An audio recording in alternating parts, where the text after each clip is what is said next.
Hello friends, welcome to लक्ष्य academy Indore. तो आज हमारे मैनेजमेंट विषय पर आगे बढ़ते हैं और एक ऐसे इंपॉर्टेंट टॉपिक की चर्चा करेंगे जिसका नाम है भर्ती। जी हाँ, भर्ती यानी रिक्रूटमेंट। जैसा कि हम मैनेजमेंट में यूनिट नंबर 3 पर हैं और यूनिट नंबर 3 में हम कुछ प्रारंभिक अवधारणाएं यानी बेसिक कॉन्सेप्ट पढ़ रहे हैं और इन कॉन्सेप्ट में हम दो कॉन्सेप्ट, पहले नंबर पर प्लानिंग और दूसरे नंबर पर ऑर्गेनाइजेशन, प्लानिंग और ऑर्गेनाइजेशन यानी नियोजन और संगठन, पिछली क्लासेस में कर चुके हैं। तीसरे नंबर पर हमने तीसरा कॉन्सेप्ट लिया था नियुक्ति, नियुक्तिकरण यानी स्टाफिंग, और स्टाफिंग पर भी हम एक क्लास कर चुके हैं जिसमें हमने स्टाफिंग की एक साइकिल बताई है। तो हमने पिछली क्लास में बताया था कि स्टाफिंग के यदि आपसे कोई पूछता है कि 3 मुख्य तत्व कौन से हैं, 3 उसके मेन एलिमेंट कौन से हैं, तो आप बोलेंगे भर्ती, चयन और प्रशिक्षण यानी रिक्रूटमेंट, उसके बाद सिलेक्शन एंड ट्रेनिंग। और मैंने आपको बताया था RST, ABCD में जैसा होता है वैसे ही 18 नंबर, 19 नंबर और 20 नंबर। तो आज का टॉपिक क्या है? आज का टॉपिक है भर्ती, भर्ती यानी रिक्रूटमेंट। शुरू करते हैं। तो आज के टॉपिक में हमको पढ़ना क्या है? हमको सिर्फ इतना पढ़ना है, भर्ती 2 प्रकार के सोर्स होते हैं। 2 प्रकार के सोर्स, एक इंटरनल होता है और एक एक्सटर्नल होता है, एक आंतरिक होता है और एक बाहरी होता है, या फिर इसको दूसरी भाषा में एक प्रत्यक्ष भर्ती होती है, एक अप्रत्यक्ष भर्ती होती है। तो आज हमको देखना है कि ये दोनों भर्तियों के क्या क्या तरीके हैं। आंतरिक भर्ती के केवल 2 ही तरीके हैं, उस पर बात करेंगे, और बाहरी भर्ती के बहुत सारे तरीके हैं, 8 से 10, उस पर बात करेंगे। यानी एक छोटी सी क्लास लेना है। तो शुरू करते हैं। भर्ती, सबसे पहले भर्ती की परिभाषा क्या है? भर्ती की परिभाषा है कि हम एक ऐसी प्रक्रिया है भर्ती जिसके द्वारा हम क्या करते हैं, लोगों को अप्लाई करने के लिए अट्रैक्ट करते हैं या मोटिवेट करते हैं। भर्ती एक ऐसी प्रक्रिया है जिसके द्वारा संभावित कर्मचारियों को आवेदन देने के लिए क्या किया जाए, अभिप्रेरित किया जाए या आकर्षित किया जाए। जैसे पटवारी की एग्जाम की भर्ती आई तो आपने सबने अप्लाई किया, तो उन्होंने विज्ञापन दिया, आपने अप्लाई किया, यानी उन्होंने आपको अट्रैक्ट किया अपनी तरफ, पद की तरफ, और आपने उसको अप्लाई किया कि मैं इस काम को करने के लिए, ये एग्जाम देने के लिए तैयार हूं। तो लिख देते हैं इसकी स्टैंडर्ड परिभाषा। स्टैंडर्ड परिभाषा क्या है? भर्ती एक ऐसी प्रक्रिया है, आपको मालूम है एक बड़ी प्रक्रिया है। भर्ती एक ऐसी प्रक्रिया है जो संभावित कर्मचारियों, संभावित मतलब पोटेंशियल जो एम्प्लॉय चाहिए, संभावित कर्मचारियों को आवेदन देने के लिए, क्या देने के लिए? आवेदन, ताकि वो लोग अप्लाई करें। आवेदन देने के लिए क्या करता है?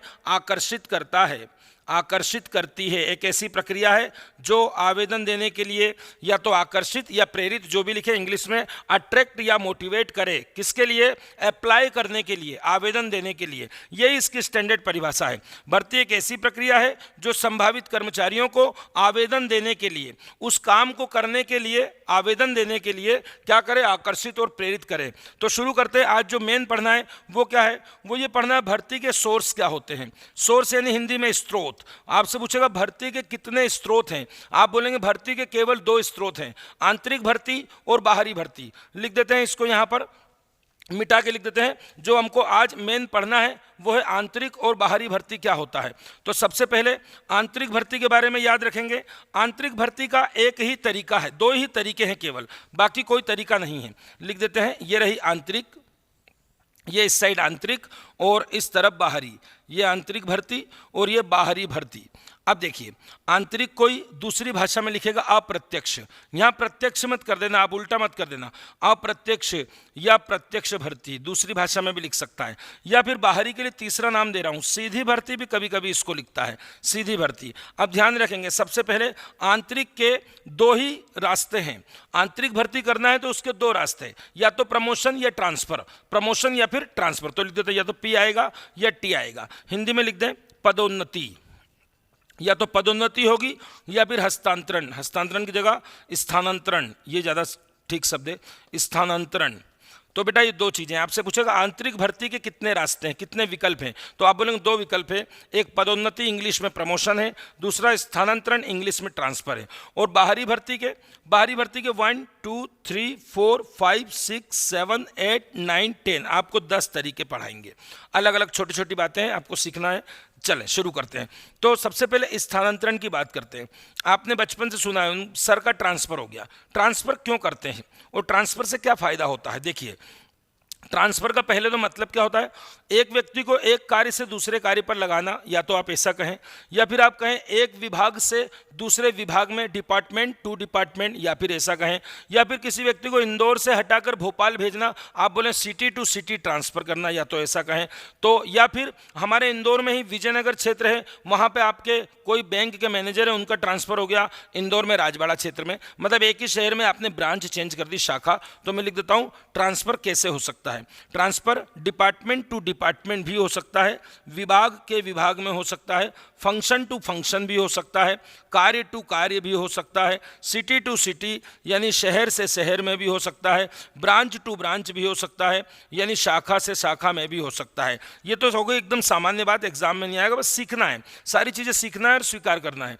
दूसरी बात, अब ट्रांसफर की दूसरी बात करते हैं। ट्रांसफर कैसे क्या होता है ये समझ में आ गया। ट्रांसफर में दूसरी विशेषता क्या है? क्या ट्रांसफर करते समय सैलरी बढ़ती है? नहीं बढ़ेगी, ट्रांसफर में सैलरी नहीं बढ़ेगी। यदि बढ़ती भी है तो बहुत थोड़ी बहुत बढ़ती है, नाम मात्र दिखाने के लिए, ताकि बंदा जाने को जल्दी से राजी हो जाए कि चलो ठीक है मैं दूसरी ब्रांच में जा रहा हूँ। तो सैलरी नहीं बढ़ेगी, तो लिख देता हूँ वेतन। वेतन और पद प्रतिष्ठा। पद प्रतिष्ठा मतलब आप किस पोस्ट पे हैं, आप किस पोस्ट में हैं। क्या आपकी पोस्ट ऊपर जा रही है, ग्रो कर रही है, आपका पोस्ट बढ़ा रहे हैं, वो बड़ी पोस्ट पे भेज रहे हैं? नहीं, हमको तो सेम पोस्ट पे ही भेजा जाता है। जिस पोस्ट से आप जा रहे हैं उसी पोस्ट पर भेजना, उसी रैंक पर भेजना, मतलब ना तो सैलरी बढ़ाई ना पद प्रतिष्ठा बढ़ाई। पद प्रतिष्ठा मतलब आपका स्टेटस या पोस्ट भी नहीं बढ़ी, लिख लेना, या तो स्टेटस या पोस्ट जो भी लिखें, ये भी नहीं बढ़ा और सैलरी भी नहीं बढ़ा, तो इस पे दोनों पे मैं क्रॉस लगा देता हूँ। क्या क्या चेंज हो गया? मगर अब नई जगह जाओगे आप, डिपार्टमेंट में, नए डिपार्टमेंट में आपका ट्रांसफर हो गया, तो वहाँ पर जाके जब आप जाओगे तो आपको नया कार्य मिल जाएगा, है ना। कई बार कार्य टू कार्य करते हैं। कार्य टू कार्य मतलब अभी तक आप ये पेंसिल का कलर कर रहे थे, अब आप जाइए कलर वाले उस दूसरे डिपार्टमेंट में जाइए, वहाँ पर आप दूसरा काम करिए, मतलब कलर अलग अलग काम भी करवा सकते हैं। ऐसा जरूरी होता है, अभी आगे चल के मालूम पड़ेगा क्यों होता है। तो कार्य स्थिति बदल जाती है, कार्य की जो स्थिति, वर्क की जो कंडीशंस हैं, कंडीशंस बदल जाती है, उत्तरदायित्व भी बदल जाता है। उत्तरदायित्व बोले या दायित्व बोले, रिस्पॉन्सिबिलिटी, भाई वर्क इन कंडीशन भी बदल गई है, रिस्पॉन्सिबिलिटी भी, इन दोनों पर राइट लगा देते हैं।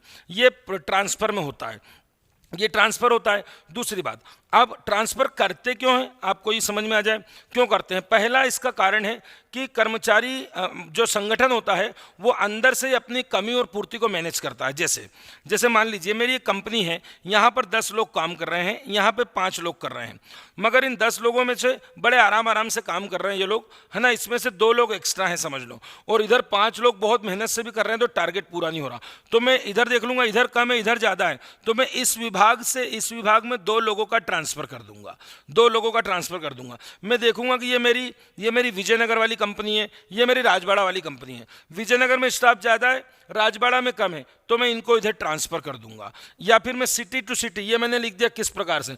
तो जो ट्रांसफ़र किया जाता है वो इंटरनली जो कर्मचारियों की संख्या है उसको मैनेज करना है, कहाँ पर ज़्यादा हो रहे हैं वहाँ से इधर कर दो, जहाँ कम हो रहे हैं वहाँ मंगा कर कहीं और से कर दो। तो ये मैनेज कर रहा है ताकि नए व्यक्ति की ज़रूरत ना पड़े, और जितने हमारे पास हैं, SBI जैसे SBI बैंक है, उसको लग रहा है कि विजयनगर ब्रांच में ज़्यादा ऑफिस बॉय हैं, 2 ऑफिस बॉय उधर भेज दो, तो वो ट्रांसफ़र कर रहा है उसका, ठीक है ना। तो आगे चलते हैं, तो ये क्यों कर रहे हैं, ये इसका कारण दे रहा हूँ। कारण, पहला कारण कि ये कर्मचारी जो है उसकी संख्या को रेगुलेट कर रहे हैं, रेगुलेशन कर रहे हैं, इंग्लिश में विनियमित कर रहे हैं। विनियमित का मतलब होता है संख्या कम ज़्यादा करना है, इसको हिंदी में लिखना हो तो ऐसा लिख सकते हो, कमी या पूर्ति को मैनेज कर रहे हैं, कमी या पूर्ति।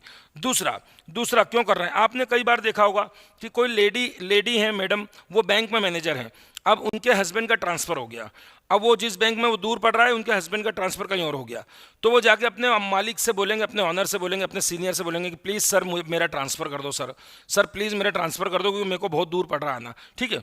तो उस सामने वाला खुद ही शिकायत कर रहा है, तो इस शिकायत का भी निराकरण हो जाएगा इसी बहाने, है ना। तो लिख देते हैं शिकायत का भी निराकरण करते हैं। शिकायत यानी कोई व्यक्तिगत इंडिविजुअल कोई शिकायत करता है ना, शिकायत का भी निराकरण इसी से हो जाता है। चलो ठीक है, हमको भी करना ही था। तीसरा आप क्या करते हैं, तीसरा, कई बार आपको किसी को दंड देना होता, पनिशमेंट। अरे बहुत गलत काम किया, भ्रष्टाचार किया तुमने, रिश्वत लेते पकड़े गए, अब क्या करें इनका? अब या तो इनको नौकरी से निकालो, मगर नौकरी से निकालना गलत हो जाएगा, इतनी बड़ी गलती नहीं, सुधर जाएगा आगे, तो इसका ट्रांसफ़र करो।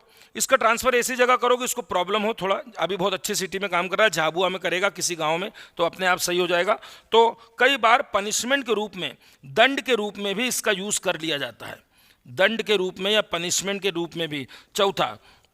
चौथा और ट्रांसफ़र का क्या काम आ रहा है? अब एक बात बताओ, यदि मैं इस बंदे का ट्रांसफ़र कर रहा हूँ, आप जाइए डिपार्टमेंट छोड़ के दूसरे डिपार्टमेंट में, तो ये बंदा इस डिपार्टमेंट का भी काम सीखा हुआ है और यहाँ का भी अभी इसको सीखना है ना, तो इस प्रकार क्या कर रहा है, वो जानबूझ के ट्रांसफ़र कर रहा है कि तुमने ये तो अच्छा सीख लिया, तुम उस डिपार्टमेंट में जाओ, वहाँ का थोड़ा बहुत सीखो, मतलब उस बंदे को उस डिपार्टमेंट की ट्रेनिंग दे रहा है, वो अंडरग्राउंड ट्रेनिंग भी चल रहा है कि एक विभाग का काम तो तू सीख गया है, दूसरे का और तेरा ट्रांसफ़र कर दूंगा तो तू वहाँ जाके सीखेगा, दूसरा वाला भी सीख जाएगा। इससे क्या होगा, कभी भी मुझको तुमको इंटरचेंज करना होगा तो मुझको दिक्कत नहीं होगी, बाहर से लोगों को नहीं बुलाना पड़ेगा।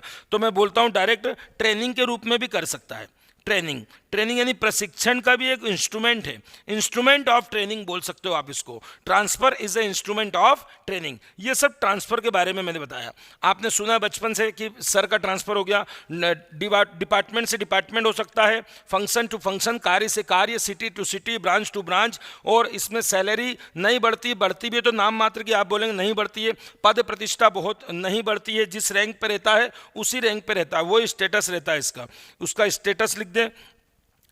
और यहाँ पर कार्य स्थिति मतलब कार्य उसका हमेशा बदल जाता है, रिस्पॉन्सिबिलिटी बदल जाती है। कई बार कर्मचारियों की संख्या मैनेज करने के लिए करते हैं, कई बार लोगों की शिकायत भी रहती है कि हमको यहाँ से ट्रांसफ़र कर दो, कई बार पनिशमेंट के रूप में दे देते हैं, कई बार ट्रेनिंग भी करवा लेते हैं ताकि 2-2, 3-3 प्रकार के काम सीख जाए। अब बात कर रहा हूँ पदोन्नति की, तो पदोन्नति मतलब प्रमोशन, ये आप समझते ही हो। पदोन्नति में ये दोनों भी बढ़ जाएंगे, ये भी बढ़ेंगे ना भैया। सैलरी बढ़ी, आप SI थे सब इंस्पेक्टर, अब आप TI बन गए, सैलरी बढ़ी, आपका स्टेटस बढ़ा, आपकी प्रतिष्ठा बढ़ी, आपकी रिस्पॉन्सिबिलिटी बढ़ी, आपका मोराल बढ़ा, आपका मोटिवेशन बढ़ा, सब कुछ बढ़ना ही है उसमें। तो पदोन्नति में क्या होता है, पदोन्नति से क्या होता है, प्रमोशन से क्या होता है, सब लिख देंगे। पद, प्रतिष्ठा, सैलरी बोले, उत्तरदायित्व। भाई जब बड़े उस पर जाओगे पटवारी से प्रमोट होकर तो रिस्पॉन्सिबिलिटी भी तो बढ़ेगी, हाँ बिल्कुल बढ़ेगी। अथॉरिटी भी बढ़ेगी, अथॉरिटी मतलब प्राधिकार, अधिकार भी बढ़ेंगे, दोनों का जोड़ा है। अधिकार और उत्तरदायित्व का जोड़ा होता है, दोनों एक दूसरे से जुड़े हैं, दोनों बढ़ेंगे, सब चीज़ें बढ़ेंगी। ये प्रमोशन है।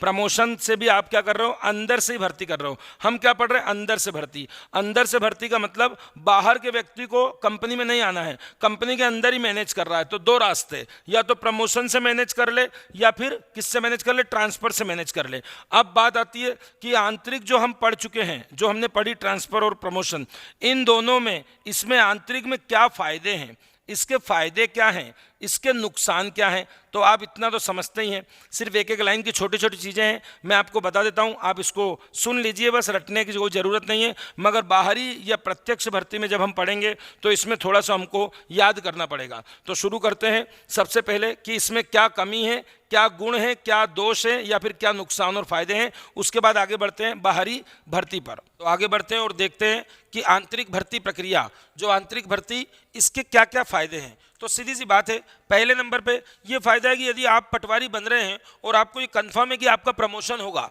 आप बड़े अधिकारी बनेंगे, तो आपका मोराल हमेशा बना रहेगा, आप हमेशा मोटिवेट बने रहेंगे। तो लिख देते हैं मोटिवेशन मिलता है।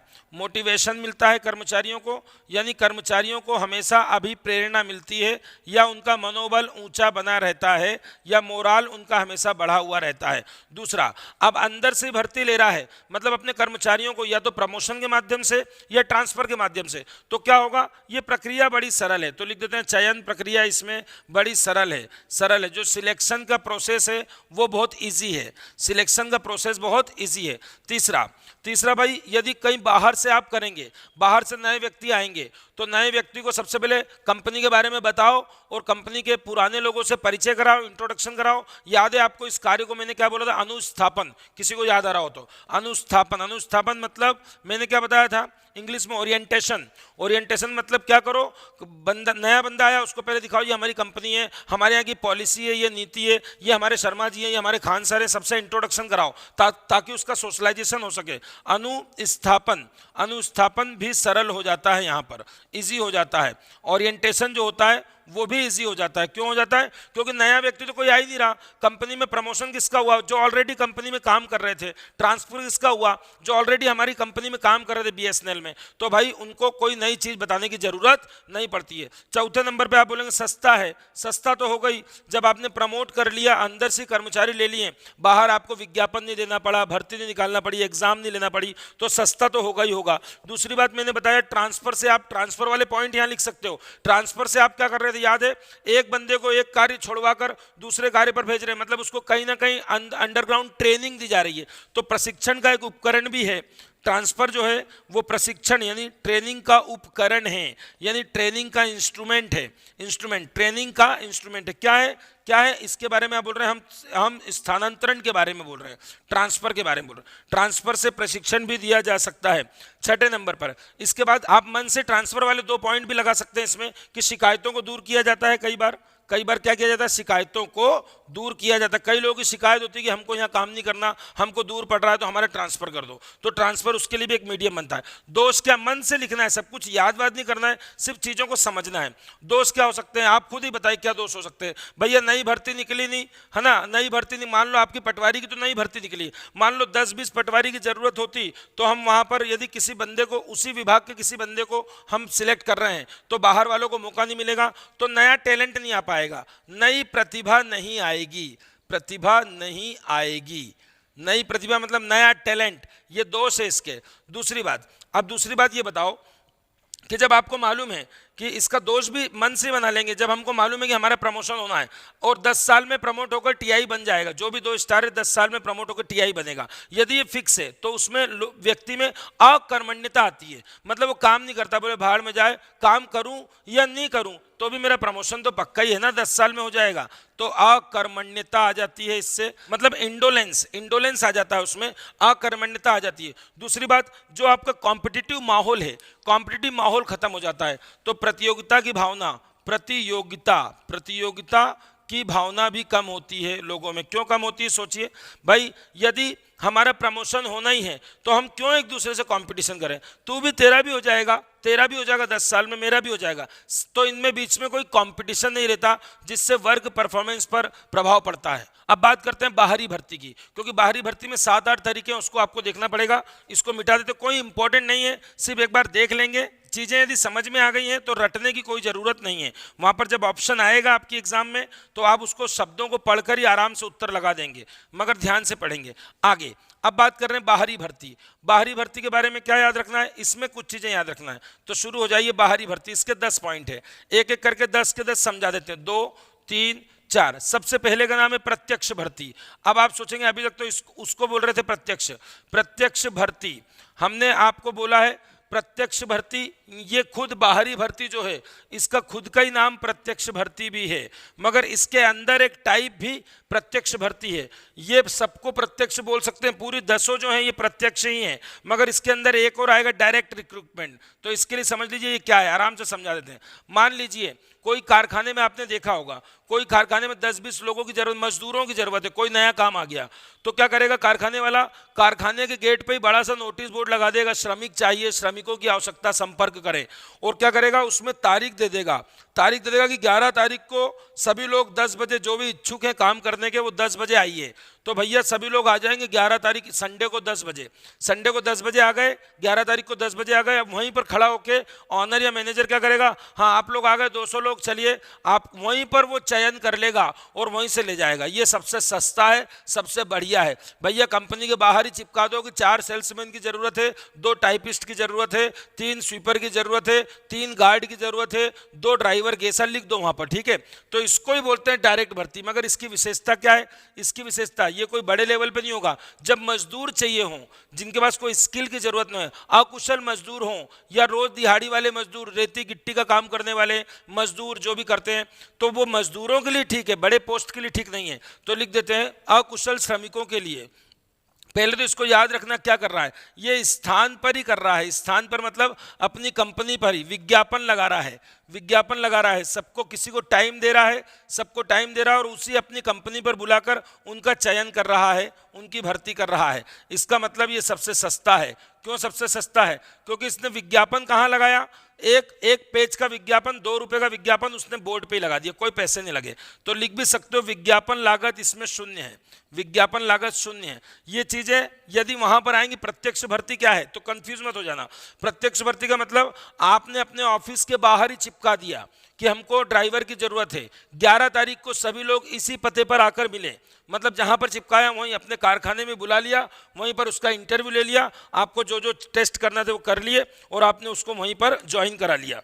तो ये सबसे सरल है, सबसे, मगर किसके लिए होती है? अनएजुकेटेड के लिए होती है। जो अनएजुकेटेड लेबर होती है, जो पढ़े लिखे नहीं होते, एकदम गरीब टाइप के और दिहाड़ी मजदूर जो होते हैं, उनके लिए होता है। तो मैंने लिख दिया कैसों के लिए होता है? अकुशल श्रमिक, अकुशल श्रमिक, अकुशल श्रमिक होता है। अब ये क्या होता है, कभी अचानक दिहाड़ी वाले या डेली पे वेजेस करने वालों की जरूरत पड़ती है तो कारखाने में जो भी कंपनी होती है वो ऐसे भी ले लेती है। दूसरा पॉइंट आएगा आपका प्रतीक्षा सूची। ये बहुत अच्छा है, प्रतीक्षा सूची, ये बड़ी बड़ी कंपनी बहुत यूज करती हैं।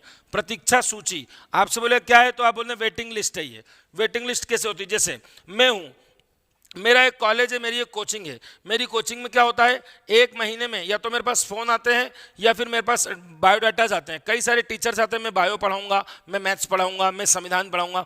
हम क्या करते हैं कोचिंग में, क्या करते हैं, उसकी एक फाइल बना लेते हैं। उसकी एक फाइल बनाने से क्या हो रहा है, क्योंकि हमने कोई विज्ञापन नहीं दिया कि हमारे यहाँ टीचर की ज़रूरत है या काउंसलर की ज़रूरत है, टाइपिस्ट की ज़रूरत है, मगर वो बंदा तो घूम रहा है, सब दे के आ रहा है एक, उसको जॉब चाहिए, ठीक है ना। तो हम क्या करते हैं, उसका सम्मान रख लेते हैं, उस पर तारीख, और सामने वाले को बोल देते हैं कि अभी तो आवश्यकता नहीं है, जब कभी होती है तो हम आपको कॉल करेंगे, ठीक है। तो वो उसकी एक फाइल बन जाती है। फिर अचानक कभी अरे यार इंग्लिश के टीचर चाहिए, तो फाइल में से निकालो इंग्लिश के सारे टीचर का रिज्यूम निकालो, 15 टीचर का रिज्यूम आएगा, 15 की क्वालिफिकेशन का कंपेरेटिव स्टडी करो, उसमें देखो कौन सा टीचर कितना एक्सपीरियंस है, पिछले साल कहाँ पढ़ाया या पिछले कई सालों में कहाँ पर पढ़ा रहा है। तो इन सब चीज़ों से हम डायरेक्ट भर्ती ले, इसमें भी हमारी कॉस्टिंग कम हो जाती है, इसमें भी हमको अलग से कोई विज्ञापन नहीं निकालना, कुछ नहीं करना, हम अपनी फाइल में ढूंढ रहे हैं। तो ये बड़ी बड़ी कंपनी करती है, याद रखना। तो इसमें लिखना अनियमित, अनियमित मतलब इरेगुलर, अनियमित, अनियमित जो आवेदन आते हैं ना आपके पास, आवेदन मतलब एप्लीकेशन आते रहते हैं, हर महीने हर कंपनी में आते रहते हैं। आपकी कोई कंपनियों की दुकान होगी तो आपको मालूम होगा, कोई ना कोई आता रहता है, भैया काम चाहिए, जॉब चाहिए, जो भी हो, आपकी होटल हो। तो अनियमित जो आवेदन आते हैं उसी की फाइलिंग की जाती है, फाइल में रखा जाता है और जरूरत पड़ने पे उसका यूज़ कर लिया जाता है। इसमें भी लागत कम आती है, इसमें भी लागत, बड़ी बड़ी कंपनी यही करती है, ध्यान रखना। टीसीएस, इन्फोसिस क्या करती है, आप वहाँ जैसे जाएंगे, मैम जॉब है, होगी या नहीं होगी, आपका बायोडाटा रख दीजिए, मेल कर दीजिए, सब उनके पास रहता है सारा डेटा। उसके बाद तीसरा नंबर प्रतीक्षा सूची यानी वेटिंग लिस्ट। तीसरा वो जो आपकी पटवारी की एग्जाम है, ये रही आपकी पटवारी की एग्जाम, इसको आप इसमें रखेंगे, विज्ञापन द्वारा भर्ती। आप जो जा रहे हैं उसको आप इसमें रखेंगे, विज्ञापन द्वारा भर्ती मतलब एक आवेदन फॉर्म आएगा, उसमें कुछ क्वालिफिकेशन मांगी रहेगी, जो भी होगा, ये आपका पटवारी वाली भर्ती है, विज्ञापन। मगर इसका एक नुकसान है, इसका एक नुकसान बताया जाता है, एक ही नुकसान कि कई बार आवेदन की बाढ़ आ जाती है, और ये पटवारी के एग्जाम में तो बाढ़ आ गई है आवेदन की, कई बार बाढ़ आ जाती है, क्योंकि उसमें जितने भी लोग एजुकेटेड क्वालिफाई होते हैं वो सब लोग फॉर्म भरते हैं, भले उस पोस्ट की तैयारी ना भी कर रहे हों, वो उस पोस्ट के हिसाब से पढ़ ना रहे हों, फिर भी फॉर्म भर देते हैं, और बहुत बड़ा काम हो जाता है उनका एग्जाम कंडक्ट कराना। तो ये हो गया विज्ञापन द्वारा भर्ती जिसमें आप जा रहे हैं। इसके बाद आता है रोजगार कार्यालय, ये अभी आप बहुत सुन रहे हैं, सबको दिक्कत आई होगी इसमें।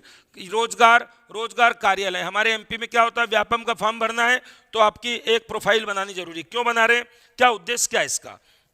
इसका उद्देश्य देखिए, ये जो रोजगार कार्यालय होते हैं ये सरकारी होते हैं। सरकार ने बोला कि रोजगार कार्यालय बनाइए जिसमें आपको जितने भी बेरोजगार होंगे उनका डेटा रखना है, ठीक है। तो डेटा रखे, जब किसी कंपनी को क्या चाहिए होगा, कर्मचारी चाहिए होंगे, तो वो सीधा किसको बोलेगी, बेरोजगार ये रोजगार कार्यालय को, लाओ भैया आपके पास कितना डेटा है भेज दो, हमारे यहाँ इंटरव्यू चल रहे हैं, ठीक है ना। जैसे अभी पटवारी, अब पटवारी की भर्ती में कितनी भर्ती आई है, 6700 के समथिंग। तो गवर्नमेंट क्या बोलेगी, गवर्नमेंट तो बोलेगी ना कि हमने किसको रोजगार दिया, बेरोजगारों को दिया। तो इसलिए गवर्नमेंट क्या बोल रही है, आप व्यापम का फॉर्म तभी भर सकते हो जब आपका कहां पर पंजीयन हो, रोजगार कार्यालय में पंजीयन हो, ताकि आप इधर से पटवारी बनेंगे, आपका नाम उधर से कट जाएगा, ताकि गवर्नमेंट के पास एक डेटा रहेगा कि हमने रोजगार कार्यालय में इतने बेरोजगारों लोग की लिस्ट थी, इसमें से हमने इतने इतने को रोजगार दे चुके हैं। और प्राइवेट कंपनी भी इनसे मिलती है, रोजगार कार्यालय में वहां पर जाती है कि हमको इलेक्ट्रिशियन चाहिए, तो वो सारे इलेक्ट्रिशियन का डेटा दे देते हैं, लो इसमें से ढूंढ लो, इंटरव्यू कर लो, ठीक है ना। तो रोजगार कार्यालय से भी भर्ती होती है, कई सारी कंपनी इन ऑफिस पर जाती है और डेटा लेकर आती है। इसके बाद कुछ भर्ती एजेंसी होती है, आपको यदि मालूम हो तो प्लेसमेंट एजेंसी बोलते हैं जिसको, प्लेसमेंट एजेंसी, स्थापन एजेंसी बोलते हैं, स्थापन एजेंसी। ये क्या होती है बेटा? Placement agency. सीधी सी बात है, आपने देखा हो कई लोग जॉब लगवाते हैं, इंदौर में तो बहुत चलता है, जॉब कंसल्टेंसी बोलते हैं उसको, जॉब लगवाना, ठीक है ना। तो वो क्या करते हैं, आपको बोल देते हैं जॉब चाहिए आपको, हाँ कितने की चाहिए, 20,000 की, जाओ फलाने ऑफिस में चले जाना, मेरे ऑफिस का कार्ड ले जाओ, तो वहाँ से वहाँ चले जाते हो, आपकी जॉब लग जाती है। फिर सामने वाली एजेंसी क्या करती है, आपसे वो लेती है कमीशन उसका कि मैंने आपकी जॉब लगवाई, 15 दिन का सैलरी दो, 7 दिन का सैलरी दो। तो याद रखेंगे ये उसी को बोलते हैं। कई सारी एजेंसी होती है, एजेंसी क्या कर रही है, जिनको वर्कर चाहिए वो आ जाओ और जिनको जॉब चाहिए वो भी आ जाओ, दोनों एक साथ हो, और दोनों का डेटा इधर का उधर कर रही है, ठीक है ना, बीच में उसका कमीशन है। तो ये हो गया 5वां पॉइंट। ये सब बाहरी भर्ती माने जाएंगे। पॉइंट याद रखना कि वहां पर जाके याद आ जाए जब वो बोले प्लेसमेंट एजेंसी, हाँ है बाहरी में, रोजगार कार्यालय बाहरी में है, विज्ञापन द्वारा भर्ती, वेटिंग लिस्ट द्वारा भर्ती, या फिर डायरेक्ट भर्ती। इसके बाद आपके यूनिवर्सिटी जो होती है और कॉलेज होता है जिसमें आप पढ़ते हो, कॉलेज में, कॉलेज और यूनिवर्सिटी में भी बहुत सारे कंपनीज आती है और वहाँ से लोगों को प्लेसमेंट ले जाती है, वहाँ से लोगों को जॉब मिलती है। तो इसको क्या बोलते हैं, इसी को बोलते हैं विश्वविद्यालय भर्ती। इसका मतलब यूनिवर्सिटी रिक्रूटमेंट इसी को बोलते हैं। जब कॉलेज या यहाँ पर आपकी बड़ी बड़ी कंपनीज आती है, आप MBA BTech इंजीनियरिंग बनते इसलिए हो कि हम कॉलेज से हमको एक अच्छा पैकेज मिल जाएगा। इसके बाद एक और होता है जो आप कम सुनते हो, 7वां, ये अच्छा भी नहीं होता वैसे तो, एक होता है कर्मचारियों की अनुशंसा। अब ये क्या होता है, रिकमेंडेड बाय वर्कर्स, देखना क्या बोलेगा ये, कर्मचारियों की अनुशंसा। अब कर्मचारियों की अनुशंसा क्या है बेटा, रिकमेंडेड बाय वर्कर्स, वर्कर खुद ही। जैसे मेरे यहाँ कंपनी में 200 लोग काम कर रहे हैं, अब मेरे को 50 लोग और चाहिए, तो मैं 50 लोग नए लाऊंगा, फिर उनको नया समझाऊंगा, फिर उन पर विश्वास करूं कि हम अच्छे लोग हैं कि नहीं, काम करेंगे कि नहीं, कितने दिन चलेंगे। इससे अच्छा है कि मेरे यहाँ जो पहले से 300 लोग कर रहे हैं, मैं उनको ही बोल दूँ आपका कोई भाई हो, बहन हो तो बुला लो, अपने यहाँ भर्ती निकल रही है, अरे वाह वेरी गुड, तो ये भाई दोस्त मित्र गर्लफ्रेंड सबको भेज देंगे, ठीक है ना। तो ये क्या होता है, ये कर्मचारी, मतलब कोई कंपनी ने अपने वर्कर से पूछ लिया, लाओ किसको नौकरी चाहिए, हमको 50 लोगों की जरूरत। तो इससे क्या फायदा हुआ, इससे पहचान के लोग मिले कि ये शर्मा जी हमारे यहाँ 10 साल से काम कर रहे हैं, अब इनकी बेटी भी काम करेगी, इन्होंने अपनी बेटी का भी प्रोफाइल लगा दिया, ठीक है ना, इनके रिश्तेदार हैं ये भी काम करेंगे। तो इससे पहचान के लोग मिलते हैं जिनकी पृष्ठभूमि यानी जिनका बैकग्राउंड हमको पहले से मालूम हो, ठीक है ना। तो ये भी एक प्रकार की भर्ती होती, बाहरी भर्ती। 8वां नंबर कर्मचारी की। उसके बाद 8वां नंबर एक आपने सुना होगा, सिंपल, दूरदर्शन पे विज्ञापन या विज्ञापन समाचार पत्र में देना। ये वाला आपका किसी भी प्रकार से आप विज्ञापन देते हैं और विज्ञापन देने के बाद आप लोगों को अपने ऑफिस पे बुलाते हैं। एक आपका वाला जो चल रहा है जिसमें आप लिखते हैं दूरदर्शन मतलब टेलीविजन, दूरदर्शन द्वारा भी विज्ञापन देना। ये भी एक प्रकार, दूरदर्शन में टीवी में ही आपको समाचार में आ जाता है कि इतनी इतनी बजे यहाँ पर इस चीज़ का वो है, टेस्ट है, आप लोग आके डायरेक्ट दे सकते हैं। एक आपने सुना होगा, इंटरनेट बहुत चल रहा है अभी, तो इंटरनेट पे क्या होता है, आपने देखा naukri.com, ये .com, तो ये वेबसाइट बना के क्या करते हैं, लोगों का डेटा इकट्ठा करते हैं। जब किसी कंपनी को चाहिए होता है तो ये डेटा दे देते हैं, पैसे मिल जाते हैं इनको, तो लिख देते हैं वेब के द्वारा। तो ये आपका हो गया पूरा। वेब प्रसारण लिख लेना, प्रसारण मतलब उसको फैलाना, वेब प्रसारण बाय इंटरनेट, वेब या इंटरनेट भी लिख सकते हो, इंटरनेट के द्वारा, जैसे naukri.com इत्यादि। ये हो गया आपका 10 पॉइंट। 9 पॉइंट, एक पॉइंट कौन सा, हाँ एक ठेकेदार वाला, जॉबर या ठेकेदार, ये भी आपको मालूम है 10 नंबर का, जॉबर या ठेकेदार, ठेकेदार कौन होता है, जिसके पास पहले से ही बहुत सारे मजदूर होते हैं। जैसे मैं एक बहुत बड़ा ठेकेदार हूँ, छत भरने का काम करता हूँ, मेरे पास 400 मजदूर है, कोई कंपनी को लगा मजदूरों की जरूरत है, तो एक काम करो, ठेकेदारों से संपर्क करो, ठेकेदार को बोलेंगे मजदूर है, बोले कितने, 150, हाँ मिल जाएंगे, कल से आ जाएंगे, ठीक है। ठेकेदार 150 मजदूर सीधा ले लेगा, वहाँ पर क्या करेगा, मजदूर की कंपनी से लेगा 600 रुपये रोज और मजदूर को देगा 450 रुपये रोज, तो ये उसका बीच का कमीशन होगा। तो ठेकेदारों के द्वारा भी भर्ती कर ली जाती है, वेब या इंटरनेट में जो वेबसाइट है उनके द्वारा भी भर्ती कर ली जाती है, दूरदर्शन द्वारा भी भर्ती कर ली जाती है, कर्मचारियों अपने ही वर्कर्स की अनुशंसा पर भर्ती की जाती है, यूनिवर्सिटी या कॉलेज से भी रिक्रूटमेंट होता है, जो प्लेसमेंट एजेंसी है यहाँ से भी भर्ती हो जाती है, रोजगार कार्यालय से भी हमको भर्ती मिल जाती है, विज्ञापन द्वारा भी हो जाती है, एग्जाम के द्वारा, प्रतीक्षा सूची मतलब वेटिंग लिस्ट से भी होता है, और डायरेक्ट आप ऊपर ही विज्ञापन लगा दो, कारखाने के बाहर ही दीवार पर चिपका दो, उससे भी आप रिक्रूटमेंट कर सकते हैं। ये थी छोटी सी क्लास जिसमें आपने देखा 10 प्रकार के अलग अलग शब्द जो सब बाहरी भर्ती के अंग माने जाएंगे। अब इसके बाद इसके क्या फायदे हैं, क्या नुकसान है, इतना पढ़ने के बाद आप फायदे नुकसान मन से लगा सकते हैं। सबसे बड़ा फायदा इसमें योग्य लोग मिलते हैं, क्योंकि भैया आंतरिक भर्ती में क्या होता था, याद है आपको, आंतरिक भर्ती में प्रमोशन होता था, तो उसमें ट्रांसफर और प्रमोशन, तो वहां पर उतनी योग्यता नहीं मिलती। इसमें क्या फायदा मिलेगा, इसमें नए लोग आ रहे हैं, नई ऊर्जा आ रही, नया खून आ रहा है, नए चैलेंजेस के लिए नए लोगों को जोड़ना बहुत जरूरी है। तो आप लिख देंगे इसमें पहले नंबर पे योग्य कर्मचारी मिलेंगे। योग्य कर्मचारी मतलब एलिजिबल मिलेंगे आपको एम्प्लॉय। एलिजिबल एम्प्लॉय मतलब जो योग्य हो, एबल हो, ठीक है ना। दूसरी बात यहाँ पर क्या, बहुत सारे ऑप्शन मिल जाएंगे आपको पटवारी में 6700 लोग चाहिए थे, लोग कितने हो गए, 13 लाख 14 लाख, तो ऑप्शन ज़्यादा मिलते हैं। तो लिख देते हैं विस्तृत संख्या, विस्तृत विकल्प मिलते हैं, विकल्प बहुत सारे, मल्टीपल विकल्प लिख सकते हैं आप, मल्टीपल ऑप्शन हमारे पास रहते हैं। इसके बाद सबसे मेन बात, तो इसमें नई ऊर्जा आती है, न्यू एनर्जी, तो प्रतिभावान व्यक्ति पहुंचते हैं, मतलब प्रतिभावान मतलब जो टैलेंट हो, टैलेंटेड व्यक्ति मिल जाते हैं इसमें। और चौथी बात, इसमें कंपटीशन की भी भावना रहती है। कंपटीशन की भावना मतलब प्रतियोगिता की भावना। अब ये प्रतियोगिता की भावना कहाँ बता रहे हैं, ध्यान रखना, पुराने कर्मचारी एंड नए में। जैसे पदोन्नति से तो पुराने ही रहते हैं, और यदि नए आ रहे हैं तो जो पुराने वाले वो डरने लगते हैं कि अब नए लोग आएंगे, ये हमसे तेज काम ना करें, तो उनमें भी कंपटीशन आ जाता है। तो कंपटीशन की भावना, प्रतिभा मिलती है, प्रतिभा मतलब नया टैलेंट मिलता है आपको, नई प्रतिभाएं आ जाती हैं, योग्य कर्मचारी मिल जाते हैं, बहुत सारे विकल्प मिल, इसका कोई घाटा वाटा नहीं, यही मेन है, बस इसका एक ही घाटा है, ये बहुत महंगी पड़ती है। आपको मालूम है, पटवारी की एग्जाम, आपसे फॉर्म भी ले लिया, फॉर्म के पैसे ले लिए, तो आप उनको तो कोई विशेष महंगा नहीं पड़ता और बचत होती है, मगर बाकी लोगों को प्राइवेट में महंगी पड़ती है। दूसरी बात, इसमें कर्मचारी में असंतोष होता है।